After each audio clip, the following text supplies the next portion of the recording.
All right, let's dive into a story from history that is just so powerful. It's all about finding out what you're really worth, and it revolves around a truly unlikely friendship and one single life-changing joke. Seriously, what actually gives a person their worth? I mean, is it your job? How many followers you have online? What you look like? We all kind of wrestle with that, right? Well, the story we're getting into today, it finds the answer with a man from centuries ago who felt like he had absolutely nothing to offer the world. So let's get into it. Our story starts with a man named Zahir Ibn Haram. Now, Zahir was a Bedouin, a man of the desert, and he would often travel into the city of Medina. But every single time he went, he was just carrying this heavy weight, this feeling that he just didn't belong. And to really get why Zahir felt so insecure, you've got to understand where he was coming from. Okay, so first off, his tribe, the Banu Ajja, had actually been part of this huge alliance that tried to wipe out Prophet Muhammad and his community. So think about that. He wasn't just an outsider, he was from a group of former enemies. On top of that, he was poor, lived on the fringes of society, and he really believed he was, physically unpleasant. In his own mind, he was just worthless. But here's where it gets amazing. This man, who saw zero value in himself, somehow forms this incredibly beautiful and unique friendship with the most respected person in the entire city, the Prophet Muhammad himself.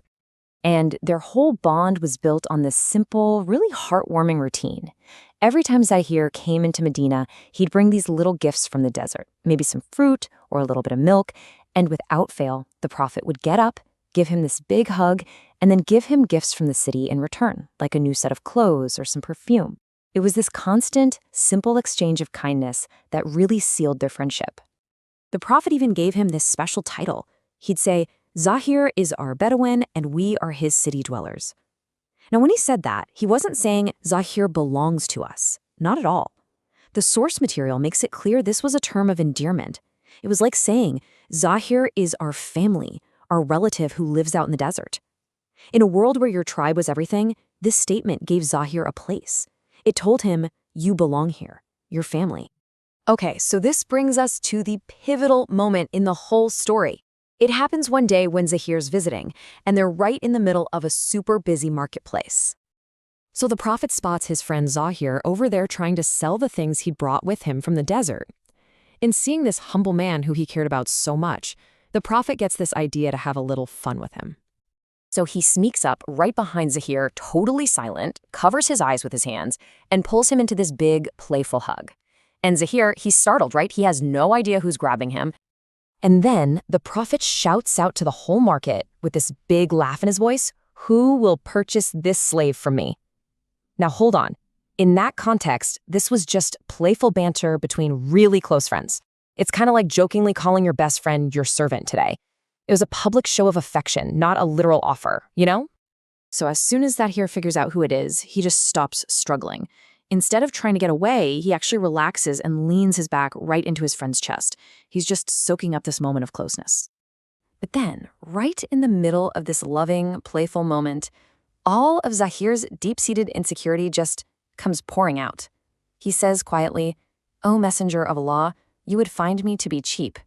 Basically saying, even if you were serious, nobody would pay much for me. And the Prophet, he stops laughing. He turns his friend around to face him, looks him straight in the eyes, and says the words that would change Zahir's life forever. "But in the eyes of Allah, you are priceless."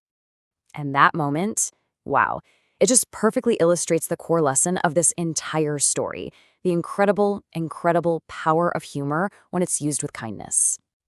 See, the Prophet's joke had a point. It had a truthful, kind purpose. It wasn't about preying on Zahir's insecurities. It was designed to build him up.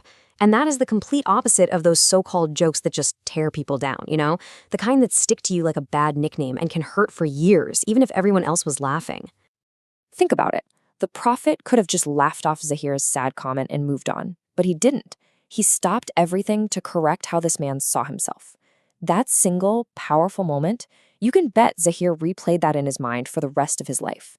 It was a constant reminder that his value had nothing to do with his tribe, or his money, or what he looked like. So, it really leaves us with something to think about, doesn't it? We all have this power in our words to joke, to comment, to speak. The real question is, how are we going to use it? Are we going to use it to expose someone's insecurities, maybe for a cheap laugh? Or are we going to use it to show them that they too are absolutely priceless?